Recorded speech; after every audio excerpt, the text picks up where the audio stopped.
Hotel brothers and sisters, Black Power. I'm back with y'all, part two of what the first video, and we're going to talk about briefly addicted black stars. And I would like to have your opinion on what you think about our superstars, some of our most greatest musical entertainers that ever existed, that ever touched the planet, but went through periods or most of their adult lives abusing narcotics, alcohol, pills, or what have you. And it's a fact that, you may have a particular talent and been blessed with a wonderful gift of singing or playing a musical instrument or dancing or whatever, or the combination of all three. However, you may have a childhood issue or an issue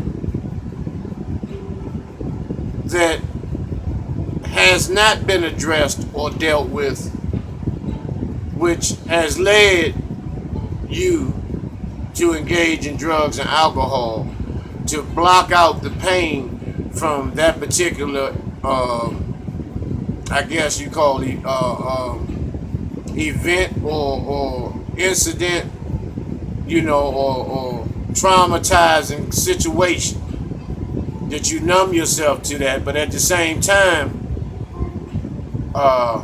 you still demonstrating your gift, the blessing of what it is that you do in terms of the field of entertainment or the world of entertainment. So let's just take a look at a few of our brothers and sisters who struggle.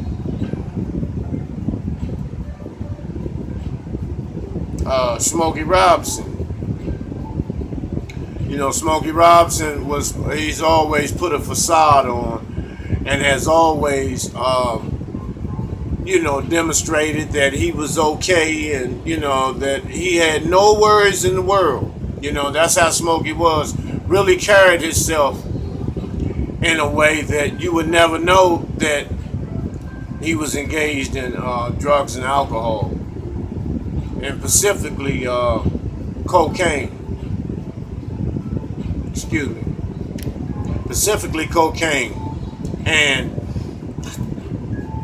as you can see, the changes that he has made in terms of, I call it the disfigurement of your African features. He took his African nose and, had it chiseled away, lips, cheekbones, and all the African features that he had. He took on a European look. So, he became, from Smokey Robinson, the entertainer, he became Smokey Robinson, the Negro-pean. And that's a result of self-hatred. And self-hatred and drug use and alcohol go hand in hand. And it was said that one day that Smokey had smoked so much crack that he put wooden boarded his house up, so no one could look inside, and he didn't want to look outside, and so Jim Brown had to come and get Smokey out of the house, which that escapade lasted for 2 weeks with no sleep, of just constant drug use. But he's gotten better now, and he's somewhat of a vegan. He hasn't eaten any meat since 1972, which is a good thing. That's not when he got clean. So that's just Smokey Robinson. Levi Stubbs, the one at the bottom in the middle of the Four Tops. He was the lead singer of the Four Tops, who began indulging, in the 60s. And throughout the 60s, 70s, 80s, and 90s, he, alcohol and cocaine was his drug of choice, in which, it never affected him. It never affected his performance. But one thing that it affected was, as a result of his substance abuse, they were able to have many rehearsals as far as their steps are concerned. They had one step which was moving the hands from side to side. And that's because of the lack of commitment into doing steps. So the Temptations drew circles around them. But that's all the Four Tops. That was the only step that they had. However, they were a phenomenal team with some very, very smashing hits. I'll Be There, Bernadette, and just a lot of hits, hit after hit after hit after hit. And I believe Levi, when it came in the 90s, Levi began to have strokes, as a result of drug use, substance abuse. And I believe in 2013, somewhere around there, he passed. He had a major stroke, heart attack, and the following day, he was at home and made his ascension in his sleep. So we thank you for what you gave us. Rest in power.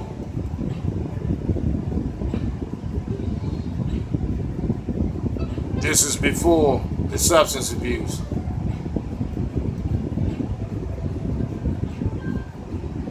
Nita Baker. A lot of people don't know, about Nita Baker. When she refused to participate in any sex rituals in the entertainment business because they were after her. The music execs, record company CEOs, all those decrepit whites, those old broke down decrepit white crackers, were after Anita Baker, and she refused to give in. She started dibbling dabbling at first, until she became addicted, and she ended up getting divorced from her husband, and she had left the entertainment business, walked away from it, millions and millions of dollars. She sung a gospel. She once she got clean, she began to do gospel songs with the Winans, and when she made a hit with them, and she went back to school teaching, but she had gained a tremendous amount of weight, and it appears that she had let herself go for a minute. However, Anita Baker is back on track now, and she's trying to do what she needs to do to finish out her career. Okay. Red Fox, Red Fox been getting down for a long time. He comes out of the Chitlin Circuit mob. The Chitlin Circuit was back in the day in the 30s, 40s, and 50s, where they call it underground today, but back then it was called the Chitlin Circuit, where it was black owned, everything was black owned, and they would do stand up, they would perform as groups in shacks and busted up theaters and the like. So that's where Red Fox started his stand-up comedy, his nasty, real nasty stand-up comedy, real sexually explicit jokes that Red had, but was very, very talented and was a genius in his craft as well. And then when he went on primetime television on NBC as Fred Sanford in the infamous show Sanford and Son with Damon Wilson, uh, Fred was Red was getting high the whole time. You know, continued to do coke, continued to do coke, and finally after I don't know, may have been 15 years of 15 seasons of Sanford and Son. But when he left Sanford and Son, and he and Della Reese had a show, I forgot the name of the show, something Angel something. But anyway, Red died. He passed away by falling out on the floor in his dressing room in between rehearsal. So he was a powerful brother. They had dealings with the IRS. They came into all of his worldly possessions, and he still held his head up high. And doing Sanford and Son, he was getting paid cash. You know, they would bring him after every show, they would bring him a briefcase with all his cash in it. You know, $25,000, $30,000 in it. And that's how he got in trouble with the IRS. Because he wasn't paying the taxes on their money.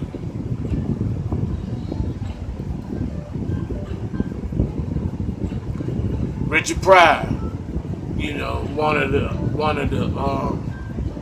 I believe Richard Pryor is the he's the cornerstone. He is the god of comedy. He is the black god of comedy. Because there are hundreds, maybe thousands of comedians today that will tell you that they started by watching and listening to Richard Pryor.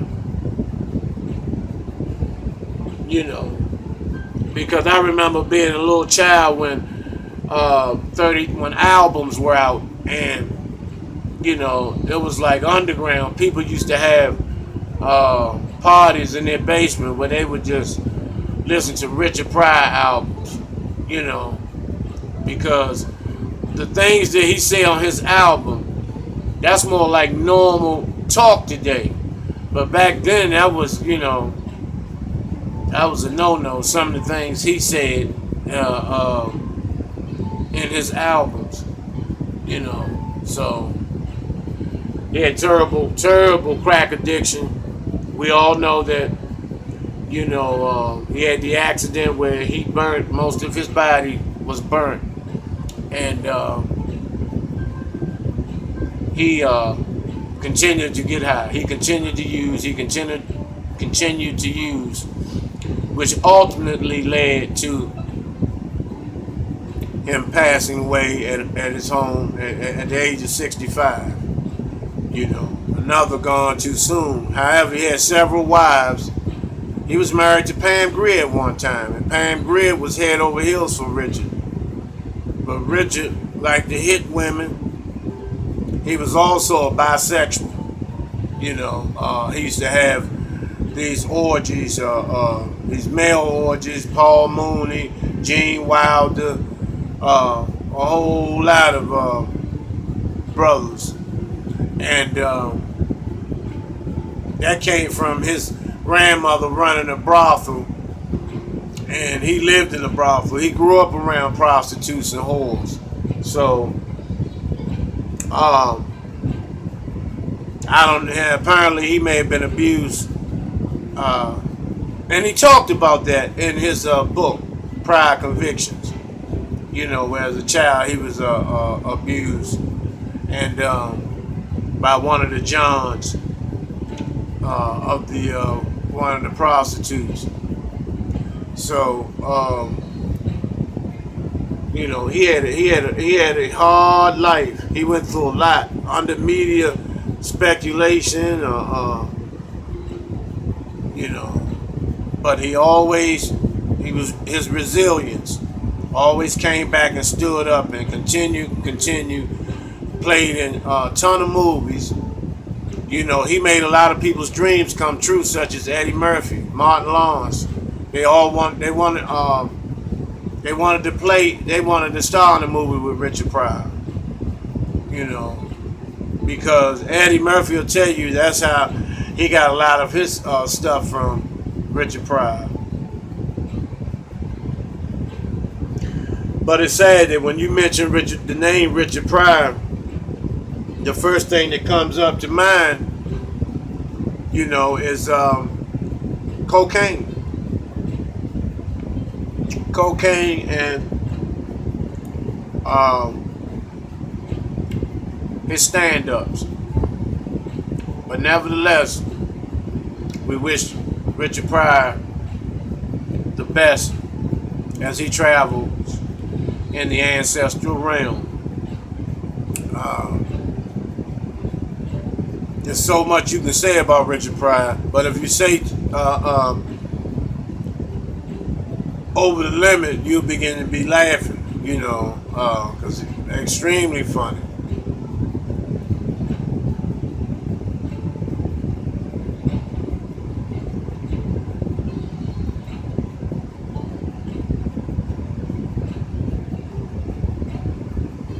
And this little boy here grew up in Washington D.C.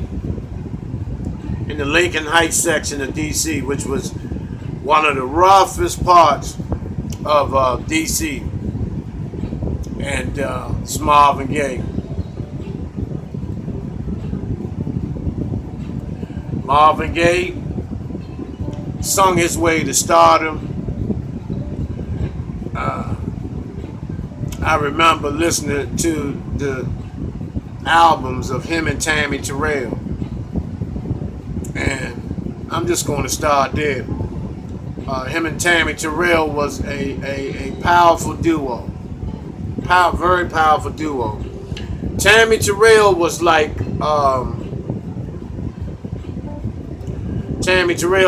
Left Eye of TLC back then. She spoke her mind. She stood up for whatever injustices that was taking place. Very, very outspoken, very, very powerful sister. And Marvin loved it. But unfortunately, Tammy Terrell passed away from aneurysm and a small tumor, brain tumor. And that was in the 70s. And Marvin wasn't the same ever since. And he began to medicate his feelings about that he had for Tammy. Although Tammy dated James Brown and David Ruffin, who both of them were abusive. They were womanizers, and both of them beat Tammy Terrell on several occasions. Some saying that when she was hit in the head, when David Ruffin hit her in the head with his motorcycle helmet, it said that attributed to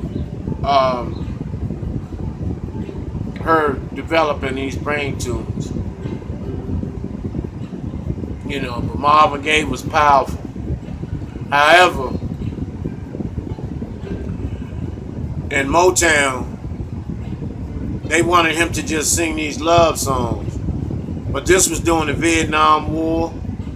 Washington, D.C., Newark, New Jersey, a lot of cities were on fire based on the assassination of Dr. Martin Luther King. And Marvin spoke on that to an album he wrote and produced, What's Going On. And that record is a powerful record, very powerful record, and it's relevant to today's atrocities that exist today with police brutality, which he talks about, the lack of education, domestic violence, the wars that take place. Really, real powerful album. Berry Gordy was told by the mobsters who owned Motown, they told Berry Gordy that Marvin was not allowed to make that album. And so they had a big argument, a big fight behind that. But Marvin still made the album, which it went, I think, 4 times plat. And he was still unhappy. And he was going to do a part 2 to the What's Going On album, a sequel. And that's when the mobsters put in the hit to take Marvin out. And Marvin's father was paid to take the beef for the murder of his son. In other words, his father didn't kill him, the mobsters killed him. And if you do your investigation, you will see, especially at the house, you'll see that the door was kicked in and, it was damaged in that particular room.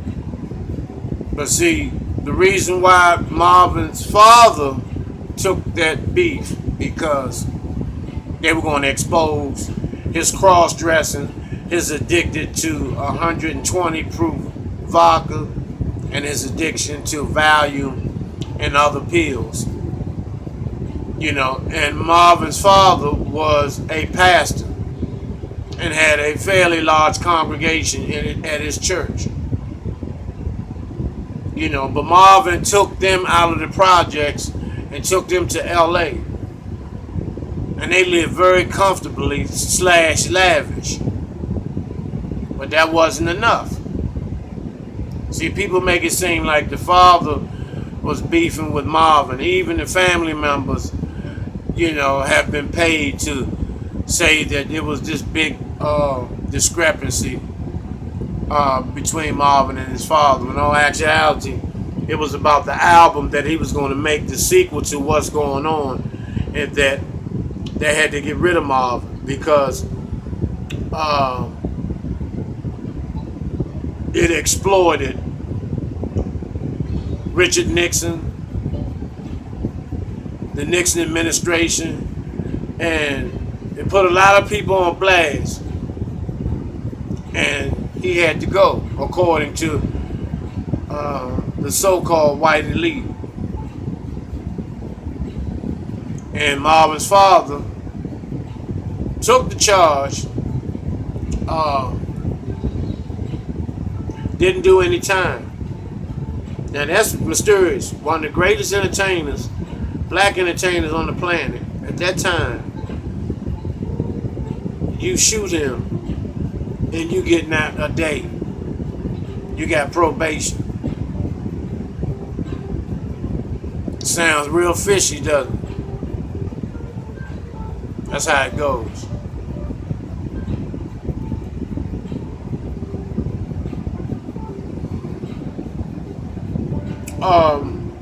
But let me talk about Marvin Gaye again for a second.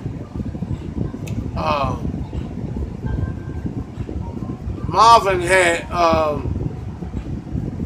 posthumous. He had a couple of albums. I think it was 2 albums that he had that were unreleased. One hasn't been released yet, but the other one, Sanctified Lady and all that, that was an unreleased track at the time. But they they released it in '84. April Fool's Day '84 was when Marvin made his ascension.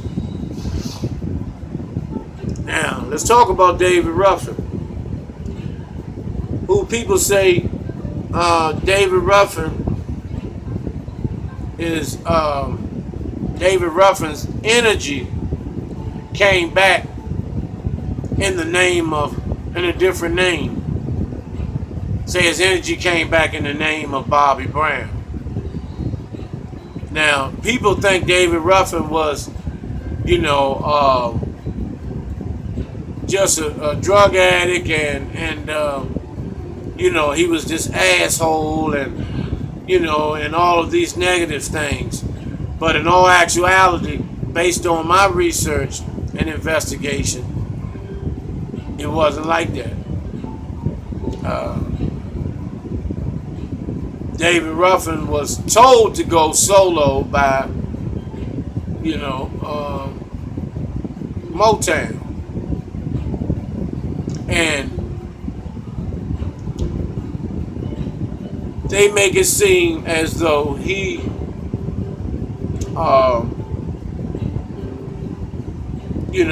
the Temptations wasn't nothing without him and all of this crap, which he didn't say those things, and that's why it was so important for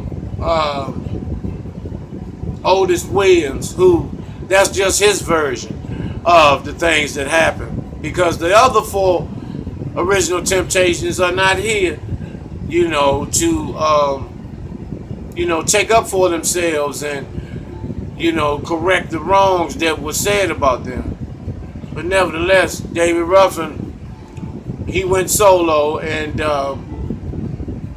started hanging out with certain people. Just hung out with thorough guys, and they were doing a lot of coke, and and that's one of the things that took David Ruffin down. There's no question about that. There's no disputing that. However, as far as David Ruffin being this totally negative individual, that was thrown out of a limousine, which was a lie, because his son clearly stated that they went to see David Ruffin in the hospital. They saw their father in the hospital, where he passed. And once again, he did pretty good solo, because Dennis Edwards and Eddie Kendricks, they got together towards the end of Ruffin's life, and they began, just those three, and they began to tour, the country and outside of the country. So it was two sets of Temptations. So, because Otis Williams was the founder of them, and Otis is the type that things have to go is his way or no way. However, David Ruffin brought swag to the group, as well as Paul Williams. Paul was thorough. I don't believe he committed suicide. I believe he was murdered based on the fact he gambled, and and I believe that gambling cost him his life. So, but David was a powerful brother. Also, he beat on women as well. He beat on Tammy Terrell. He had a white wife, which he has children by her. He has several children everywhere. That's how it was back then. That's just how it was, and the women didn't, run up down the street yelling they was going to take you to court, and had a white man take your money from you and all this type of stuff. So, but he wasn't a deadbeat father either. And I'm not sure of how many children he had, but he had a handful, and he took care of all of them. And so give honor to David Ruffin as well.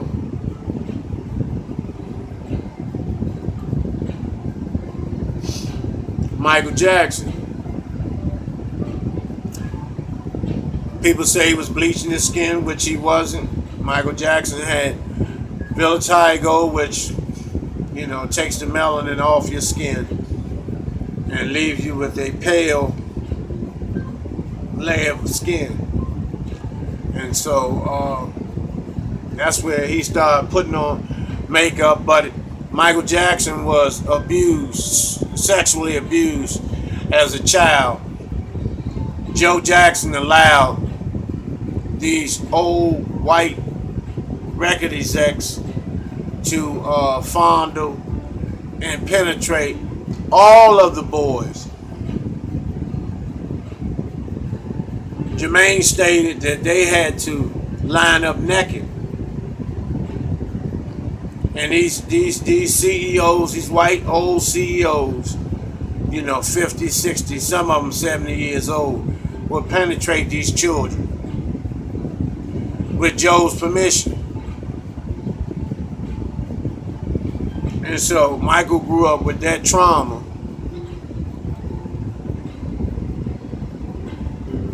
And he began to start altering his features too. Turned into a white woman.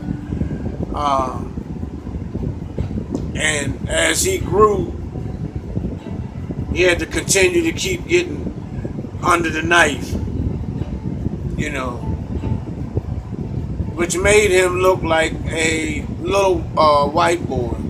I don't know if that's what he wanted, but that's how he ended up.